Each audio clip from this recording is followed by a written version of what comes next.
I want to tell you something very big today. My name is Bisi Adewale, your family coach. In this video today, I will be talking to you about 33 things you must never do when you are angry with your spouse. I want to explain to you things you must never do when you are angry with your spouse, when you are angry, when you are not happy with your husband, when you are not happy with your wife. You see, what you do with anger will determine what anger will do to your marriage. If you don't handle anger very well, anger will become a danger to your marriage.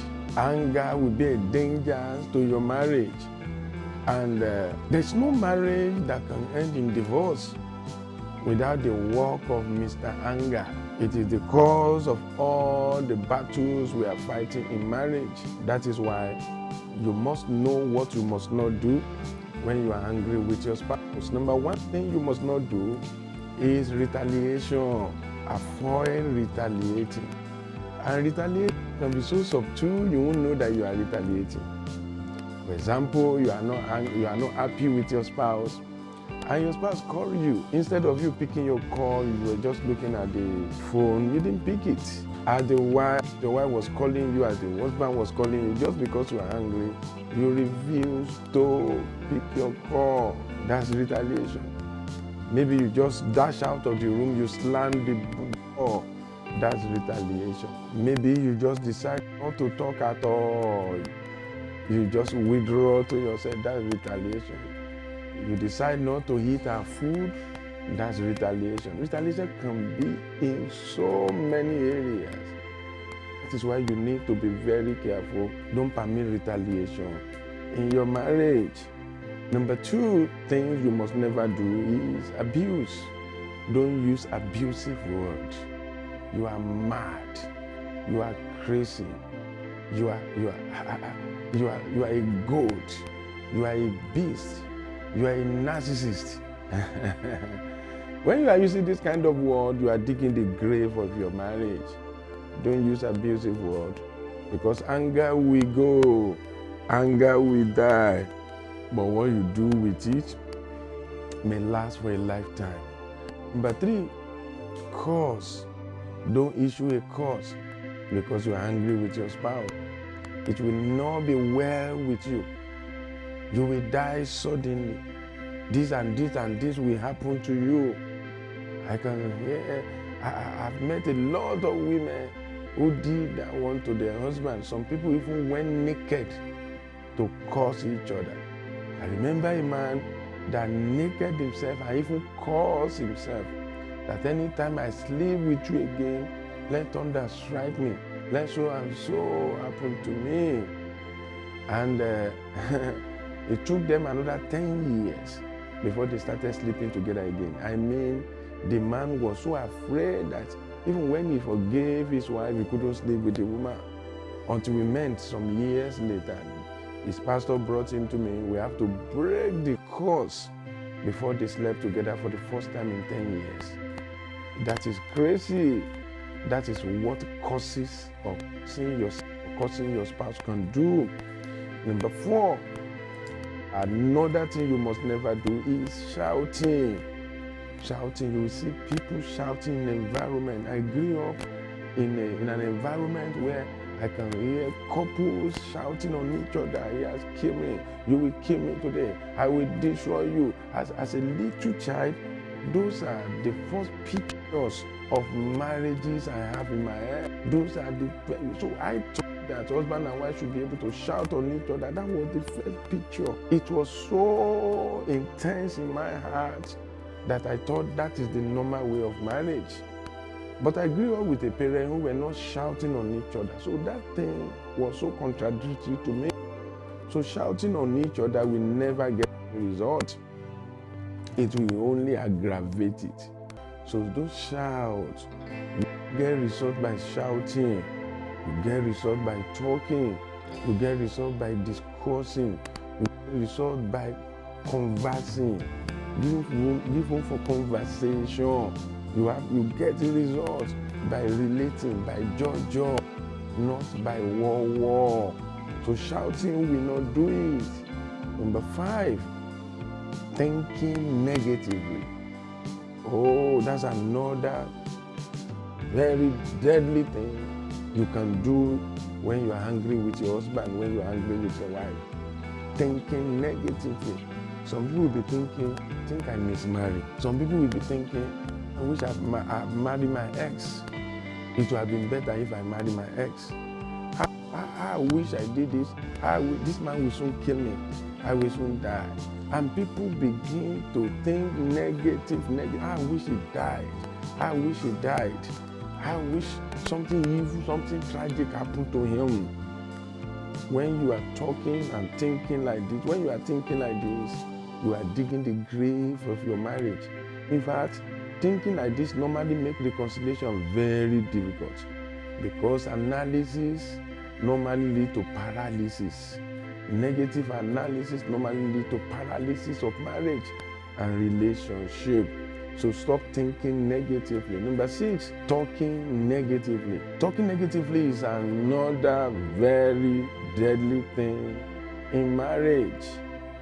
When people think negatively, when they are saturated with thought, the Bible says, out of the abundance of heart, the mouth speaketh. They begin to say wrong things. They begin to say all manner of evil prophecies. They begin to talk negatively. I regret marrying you. You are the worst woman I've ever met. Cursed be the day I met you. Cursed be the woman that introduced you to me. I wish you die. I just bury you. The pastor told his wife, you will die, and I will officiate in your funeral. I will officiate in your funeral. The woman told him, I will not die. You will be the one you will die. In fact, I will enjoy your widowhood. Of course, one of them eventually died. I won't tell you which one, but one of them died. It is that serious. So don't talk negatively. Number 7, unforgiveness. Unforgiveness. Why anger is the foundation of divorce, unforgiveness is the one that normally nails the coffin. So, no marriage can break except there is anger, except the anger is perpetuated by Mr. Unforgiveness.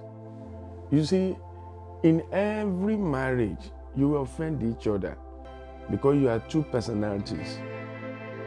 Even the person that's your siblings, that you grew up together, you offended each other even as a child. You grew up to offend each other, you fight, you did all manners, but you are still siblings. You are still together. That is why always put it behind your mind that I didn't marry an angel. So unforgiveness is that one killer of marriage that you need to deal with. Release your spouse, forgive your spouse. Release yourself. There are pains that normally come with unforgiveness. No, don't dwell in pain. Forgive your spouse. Don't dwell in anger.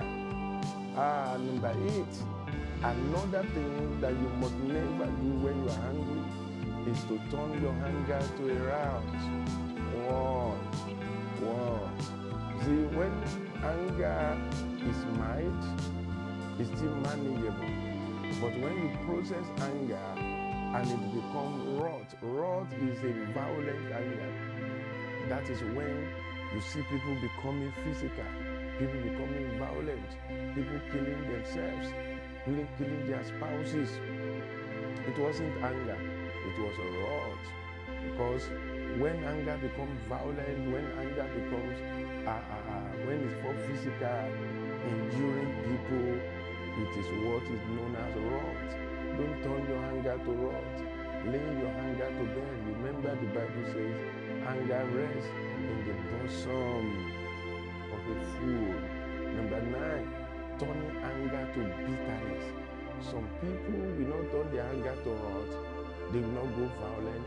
They will suck in the anger. In wrath, they suck out the anger physically. But in bitterness, they suck in the anger. They store it somewhere and they begin to behave based on that. They are so bitter. They are so bitter. Some people will go into depression.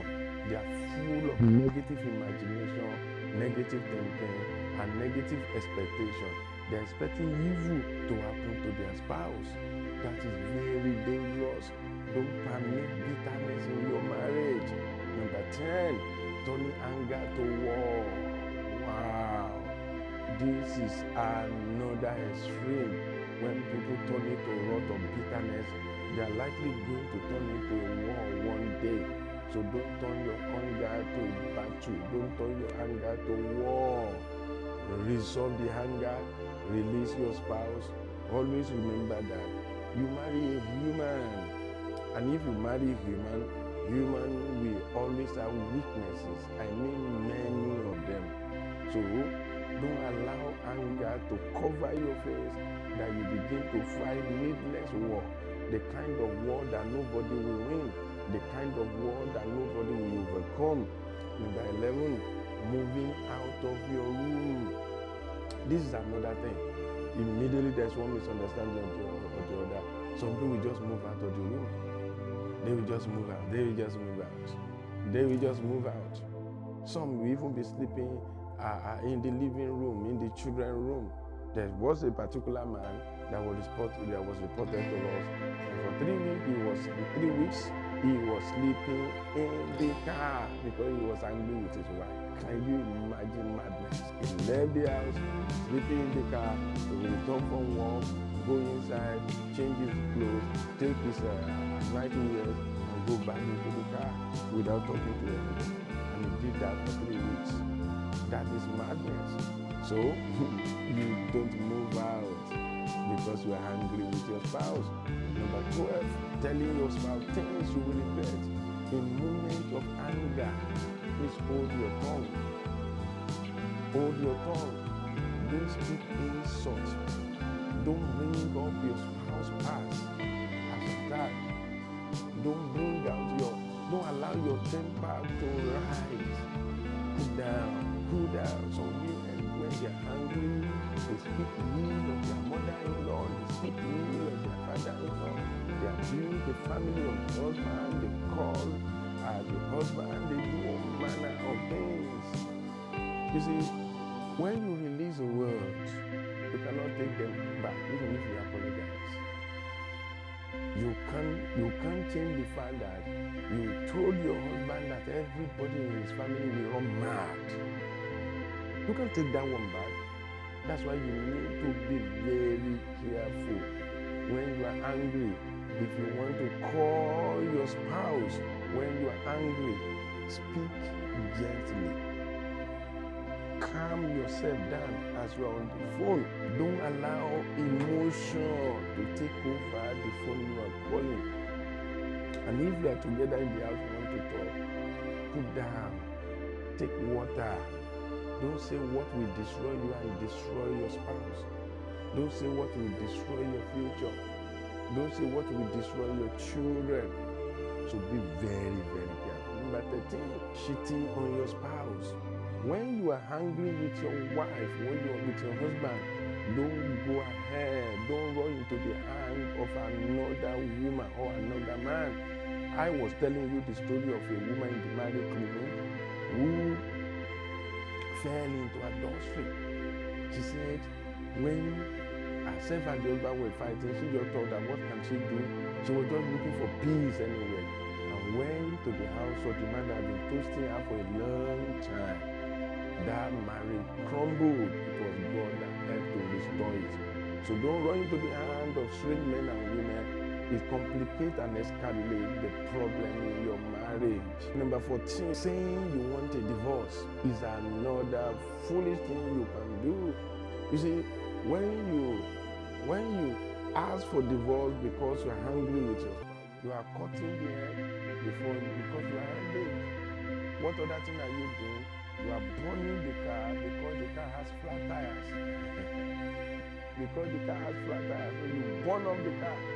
Or you burn the house because one bulb gets burnt in the house. So you burn the whole house in anger. That is what you are doing. If there's any problem in your marriage, What are you supposed to do? Look for help. Come for marriage clinic. Go to bisiadewale.com/marriage clinic. Go to marriage clinic. It is easy to forget the wonderful journey both of you have had together in years past when you are angry with each other. It is easy for you to want to cut yourself. You will think that, just living will give you peace, but you won't be angry forever. Anger will end. You cannot build a lasting marriage if you always have the option of quitting on the table. That option of quitting must be taken off the table. Must be taken off the table. If you want peace, if you want to never think of the Lord, never talk of the Lord, never plan for the Lord. Please be so committed to your marriage. Is your marriage hurting? Is your marriage making you sad, depressed, and frustrated? Do you feel like packing it up? No, don't do it. You need marriage clinic, not marriage breakup. Marriage breakup helps no one.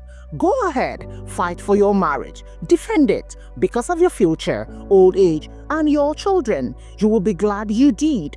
This is not marriage counseling, it is marriage clinic. Register for marriage clinic and save your marriage today. Go to bisiadewale.com/marriage clinic to start the journey of transforming your marriage today.